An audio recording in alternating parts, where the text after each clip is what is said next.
Muy bien. Entonces, vamos a ver cómo usamos las tablas termodinámicas. Una vez que ya hemos visto el video anterior donde aprendimos algunos conceptos fundamentales sobre la termodinámica. El procedimiento de cálculo para poder utilizar las tablas termodinámicas. Lo primero que debemos hacer es entrar por la sustancia con la que estamos trabajando. Eso lo podemos conseguir en la parte superior, donde nos dice si es agua, si es dióxido de carbono, si es nitrógeno, si es algún refrigerante. Muy bien. Entonces, dependiendo de la sustancia, nos vamos primero a esas tablas. Luego, tenemos que determinar la fase. Eso lo vamos a aprender un poquito más adelante. Aquí lo que vamos a ver es cuáles fases existen. Bien, y dependiendo de la fase, vamos a entrar a la tabla correspondiente. La primera que vamos a entrar siempre es la tabla de saturación. Cualquier sustancia que sea, siempre vamos a entrar a la de saturación. Existen dos para el agua, una que está arreglada por presión y otra que está arreglada por temperatura.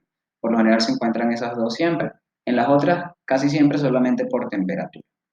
Pero también existen las tablas de vapor sobrecalentado y las tablas de líquido comprimido. Muy bien. En casos muy particulares existe tablas de saturación de sólido líquido, generalmente para el agua, pero como no es muy utilizada, casi nunca se consigue. Ahora, eh, con datos independientes, con dos datos independientes, vamos a determinar el estado, que era lo que habíamos dicho antes de determinar la fase. Bien, aquí vamos a aprender cómo determinamos el estado. Para ello, para entrar a las tablas, es necesario tener dos datos independientes, al menos dos datos independientes. Muy bien. Si nos encontramos en saturación, que es dentro del domo, ¿ok? Podemos tener estas posibilidades. Que tengamos como dato presión y volumen específico, o temperatura volumen específico, presión y calidad y su correspondiente temperatura y calidad, o calidad y volumen. Este último caso es uno de los más especiales en donde se tiene que hacer un procedimiento único. Muy bien. En los otros casos es un poquito más sencillo. Ahora, en el caso anterior, antes de que se me olvide, en el caso anterior de saturación, decían dos datos independientes. Por eso es que no se consideraba presión y temperatura, porque cuando estamos dentro del domo, presión y temperatura son dependientes.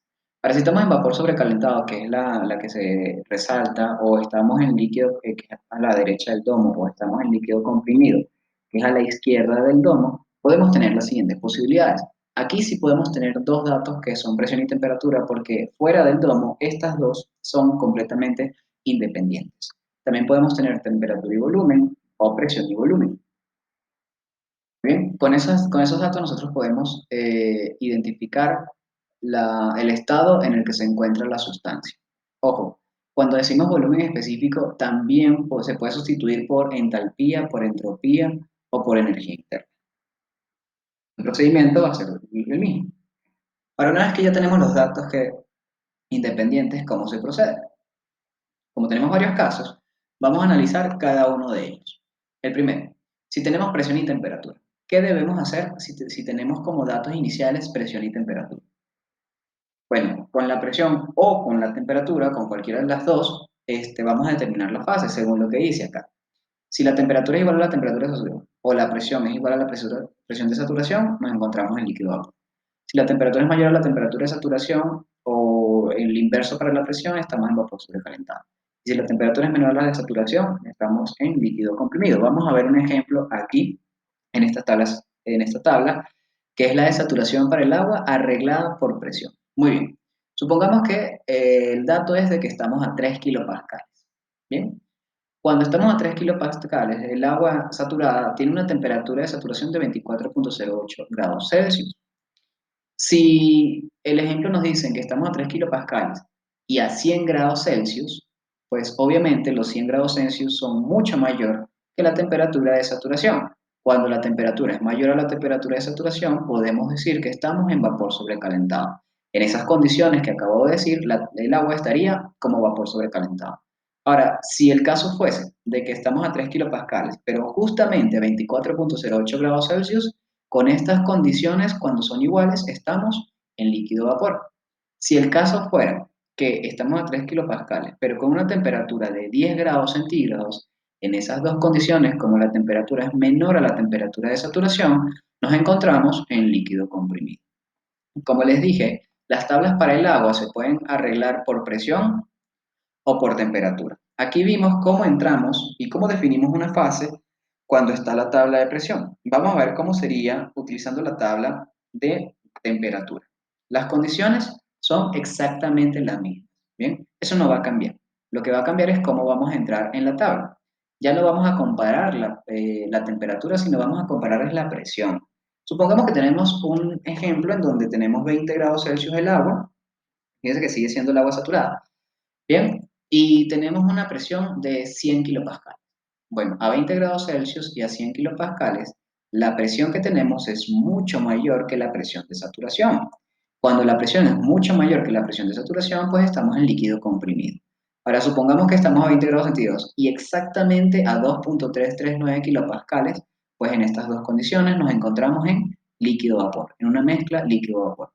Si la presión se da el caso de que tengo 20 grados centígrados y un kilopascal como presión, un kilopascal es menor a 2.339. Cuando la presión es menor a la presión de saturación, podemos decir que estamos en vapor sobrecalentado. Ojo, estas conclusiones que tenemos acá no son solamente para el agua, son para cualquier sustancia pura en estas condiciones. Bien, entonces a juro tenemos que entrar primero por saturación y analizar en cuál de todos estos nos encontramos. Sea como ya lo hicimos con temperatura o sea como ya lo hicimos con presión, si es que tenemos estos dos datos iniciales. Ahora, ¿qué sucede si tenemos en realidad el volumen y la presión o el volumen y la temperatura? En cualquiera de los dos casos se va a proceder de la misma manera que vamos a explicar ahorita. Muy bien, con la presión o con la temperatura, con cualquiera de las dos, vamos a determinar la fase, para una presión o para una temperatura dada, ¿sí? Dependiendo de lo que nos dé, obvio, ¿no? Entonces, aquí se ve muy fácil cuando vemos la figura, estas conclusiones que están acá. Muy bien. Supongamos que nos dan una presión de 0.5 megapascales. Muy bien. Entonces, vamos a comparar el volumen específico que nos dan para esos 0.5 megapascales, que es esta isóbara que está aquí. Muy bien. Si el volumen específico Si el volumen específico, que es esta línea de aquí abajo, se encuentra entre el volumen del líquido saturado y el volumen específico del vapor saturado, es decir, cualquiera de todos estos que están acá, es porque nos encontramos en líquido vapor. Y es lo mismo que está diciendo acá. Si el volumen se encuentra entre el volumen del vapor saturado y el del líquido saturado, pues nos encontramos en líquido vapor, se ve muy fácilmente. Sin embargo, si el volumen específico se encuentra por este lado, es decir, es mayor que el volumen de vapor saturado, pues nos encontramos en el área de vapor sobrecalentado, que es justamente lo mismo que dice acá. Si el volumen es mucho mayor a este que está aquí, que se supone que es el del vapor saturado, pues nos encontramos en vapor sobrecalentado.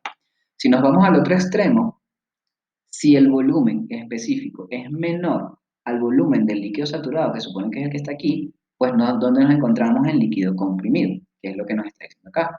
Si el volumen es menor al volumen del líquido saturado, nos encontramos en líquido comprimido. Ahora, si resulta que es exactamente igual al volumen del líquido saturado, que es este puntico que está acá, pues estamos en líquido saturado. Y si es exactamente igual al volumen del vapor saturado, que es el punto que está acá, entonces nos encontramos en vapor saturado. Estas son las conclusiones que nosotros vamos a tener que analizar al momento en que tengamos como datos presión y volumen o temperatura y volumen. ¿Bien? No importa la isóbara en la que nos encontremos, sea de 0.5, sea de 3. Esto no aplica obviamente para los fluidos supercríticos porque eso es otra forma de analizar. Nosotros nos vamos a concentrar en líquidos, líquido vapor y vapor sobrecalentado. Ahora ver, ¿qué pasa ya después que conocemos la fase? Entonces, analicé y sé que estoy en líquido comprimido. Analicé y sé que estoy en líquido vapor. Muy bien. Entonces, lo que tenemos que hacer es ir a la tabla que corresponde. Si estoy en líquido comprimido, me voy a líquido comprimido. Si estoy en vapor sobrecalentado, me voy a vapor sobrecalentado. Bien, y determino todas las propiedades que necesito. Si nos da que estamos en líquido vapor, pues bueno, la temperatura va a ser la de saturación, la presión va a ser la de saturación, pero como estamos en líquido vapor, tenemos que calcular otra cosa que es la calidad. Y se puede definir como esta ecuación que está aquí. Bien, para calcularla. Pero estas propiedades se pueden cambiar no solo por volumen específico, podemos colocar H menos HF, HG menos HF, o U menos UF, UG menos UF. Muy bien, con cualquiera de estas propiedades se puede calcular la calidad. Una vez que tengas la calidad, pues calculas de las mismas expresiones todas las otras propiedades que te hagan falta. Muy bien, por eso es que la calidad se puede calcular con cualquiera, porque la ecuación es la misma. Entonces, estas serían las condiciones si estamos en líquido vapor y así es como vamos a calcularlo en el momento en que nos encontremos en líquido vapor. ¿Qué pasa si nos encontramos en las otras dos fases? Bien, en las dos se cumple de la misma manera. Con la presión y con el volumen específico se determinan las demás propiedades. Si tengo temperatura y volumen, bueno, se determinan todas las demás propiedades. Aquí ya no es tan complejo, no hay que calcular calidad, no existe, pues no tiene sentido. El problema está y radica un poco más detallado cuando tenemos calidad y volumen específico. Pero para este procedimiento es más fácil explicarlo con un ejercicio como tal. Por eso es que esto se va a explicar con un ejercicio en los siguientes videos. Los que vienen son ya prácticos en donde vamos a aplicar todo lo que estamos viendo en esta parte teórica. El link se va a colocar aquí de los que vienen, que son los ejemplos de cada uno de todos los que nosotros hemos explicado ahorita, de manera que les quede un poquito más claro.